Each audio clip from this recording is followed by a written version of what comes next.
प्रिय भैया बहनों, आज मैं आपके सामने आपके गद्य खंड के दूसरे पाठ ममता, जो कि जयशंकर प्रसाद की बहुत ही प्रसिद्ध कहानी है, की व्याख्या को लेकर उपस्थित हूँ। रोहतास दुर्ग के प्रकोष्ठ में बैठी हुई युवती ममता सोन के तीक्ष्ण गंभीर प्रवाह को देख रही है। ममता विधवा थी, उसका यौवन सोन के समान ही उमड़ रहा था।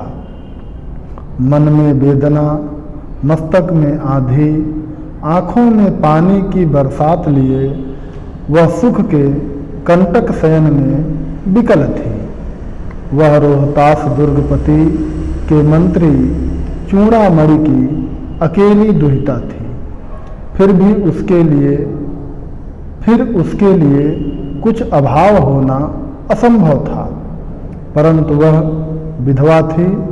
हिंदू विधवा संसार में सबसे तुच्छ निराश्रय प्राणी है।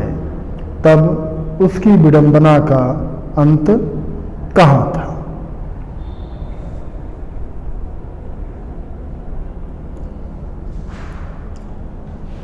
ममता इस कहानी की नायिका है और वह रोहतास दुर्ग, जो बिहार राज्य में है, उस रोहतास दुर्ग के दुर्गपति लिखा हुआ है, अर्थात राजा के मंत्री चूड़ामणि की इकलौती संतान है और दुर्भाग्य से वह विधवा है। तो लेखक कहते हैं कि रोहतास दुर्ग के प्रकोष्ठ में, प्रकोष्ठ मतलब क्या होता है? महल के मुख्य द्वार के पास का जो कमरा है उसको कहते हैं। तो ममता अपने दुर्ग के प्रकोष्ठ यानी मुख्य द्वार के कमरे में बैठी हुई सोन के तीक्ष्ण गंभीर प्रवाह को देख रही है। सोन मतलब सोन नदी। तो प्रकोष्ठ में बैठी हुई ममता सोन नदी के तीक्ष्ण यानी तेज और गंभीर प्रवाह यानी तेज धारा उसकी बह रही है। तो सोन नदी की तेज और गंभीर धारा को देख रही है। ममता विधवा थी, उसका यौवन सोन के समान ही उमड़ रहा था। पहले ही बताया मैंने, ममता विधवा है और वह युवा अवस्था में ही विधवा है। इस कारण से लेखक कहते हैं कि उसका यौवन सोन के समान ही, अर्थात सोन नदी के समान ही उमड़ रहा था। जैसे सोन नदी का जल उमड़ रहा है, उसी प्रकार उसका यौवन भी उमड़ रहा था। मन में वेदना, मस्तक में आंधी, आंखों में पानी की बरसात लिए वह सुख के कंटक शयन में विकल थी। तो विधवा होने के कारण उसके मन में वेदना यानी कष्ट, पीड़ा, मस्तक में आंधी, उसके मस्तिष्क में आंधी का तात्पर्य है विचारों की आंधी। अनेक प्रकार के विचार उमड़ रहे हैं। आंखों में पानी की बरसात लिए और दुख के कारण उसके आंखों से आंसू निकल रहे हैं, आंसुओं की जलधारा बह रही है। वह सुख के कंटक शयन में विकल थी। सुख के कंटक शयन, कंटक शयन का तात्पर्य होता है कांटों की सैया। तो हर प्रकार की उसके पास सुख सुविधा थी, लेकिन इसके बाद भी विधवा होने के कारण वह क्या थी, सुख की सैया होते हुए भी वह सैया उसके लिए किसके समान थी, कांटों के समान थी। तो उस कांटों की सैया पर वह क्या थी, व्यकुल थी, व्याकुल थी। वह रोहतास दुर्गपति के मंत्री चूड़ामणि की अकेली दुहिता थी। दुहिता मतलब क्या होता है, पुत्री। वह रोहतास के दुर्गपति अर्थात राजा के मंत्री चूड़ामणि की अकेली पुत्री थी। फिर उसके लिए कुछ अभाव होना असंभव था। तो उसके लिए किसी भी प्रकार का कोई अभाव हो, कोई वस्तु उसके पास न हो, सुख सुविधा के उसके पास साधन न हो, ऐसा हो ही नहीं सकता था। परंतु वह विधवा थे। लेकिन वह विधवा थी। हिंदू विधवा संसार में सबसे तुच्छ प्राणी है,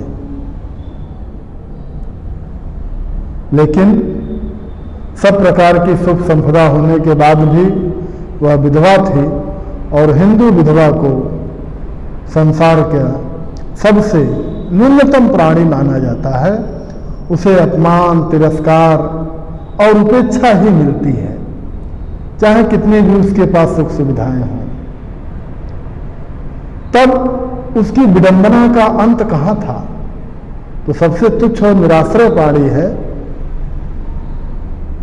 तो लेखक कहते हैं कि तब उसकी विडंबना, विडंबना का तात्पर्य उपहास या मजाक, तो हर प्रकार का संसाधन होते हुए भी विधवा होने के कारण उसका उपहास ही किया जाता था, मजाक ही उड़ाया जाता था, जिससे छुटकारा पाने के लिए उसके पास कोई उपाय नहीं था।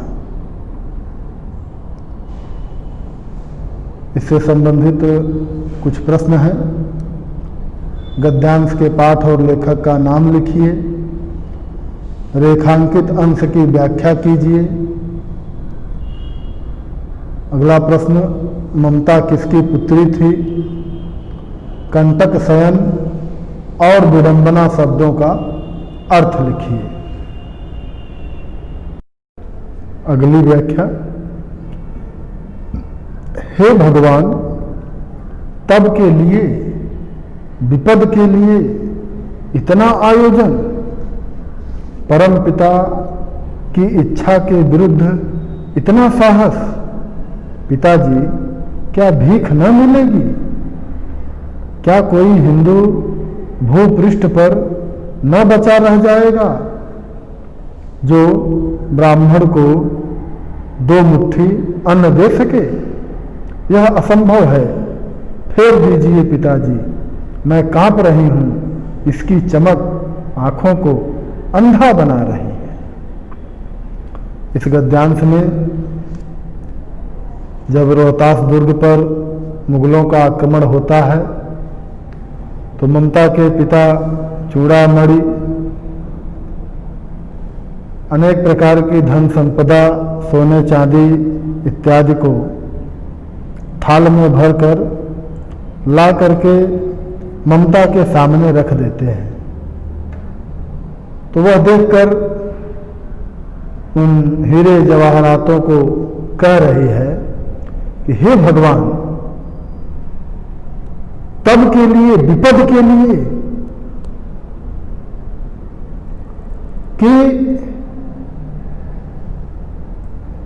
मेरे ऐसे पिताजी को धिक्कार है कि अपने भविष्य के लिए, आने वाले के लिए इतना आयोजन, पहले से ही इतना धन इकट्ठा कर रहे हैं, और वह भी धन किस प्रकार का? चोरी का। कि इस समय राज्य पे मुसीबत आई है और राज्य के मुसीबत के लिए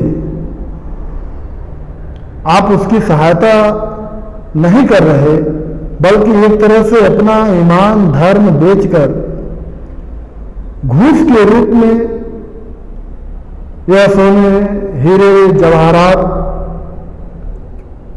इत्यादि को प्राप्त किया है।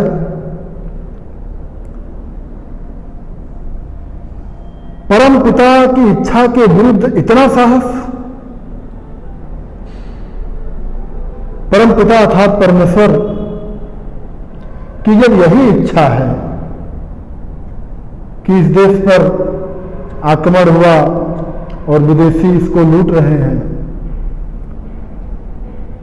तो परम पिता की इच्छा के विरुद्ध आपको इतना साहस करने का अधिकार कैसे प्राप्त हो गया? यदि हमारे भाग्य में मुसीबत है तो उसे किसी भी स्थिति में टाला नहीं जा सकता है। सारे संसार की धन संपदा भी वह हमको इस मुसीबत से छुटकारा नहीं दे पाएगी। इस प्रकार की बातों से वह अपने पिताजी को एक प्रकार से समझा रही है कि परम पिता की इच्छा के विरुद्ध साहस करना ठीक नहीं है। पिताजी, क्या भीख न मिलेगी? क्या इस संसार में हम लोगों को भिक्षा नहीं मिलेगी जिससे हम अपना पेट पाल सकें? क्या कोई हिंदू भूपृष्ठ पर न बचा रह जाएगा जो ब्राह्मण को 2 मुट्ठी अन्न दे सके? क्या इस भूपृष्ठ यानी इस भूमि पर कोई हिंदू नहीं बचा रह जाएगा कि जो हम जैसे गरीब ब्राह्मणों को 2 मुट्ठी अन्न दे सके, जिससे हमारा भरण पोषण हो सके? यह असंभव है। तो यह असंभव है, ऐसा हो ही नहीं सकता। फेर दीजिए पिताजी, मैं कांप रही हूं। वह कहती है कि यह आपने घूस के रूप में जो संपत्ति प्राप्त की है उसको वापस कर दीजिए। यह एक तरह से आपकी भयंकर भूल है और आपके द्वारा जो यह कार्य किया गया है, वह कह रही मैं कांप रही हूं कि मैं इसे सहन नहीं कर पा रही हूं। मेरा शरीर कांप रहा है। इसकी चमक आंखों को अंधा बना रही है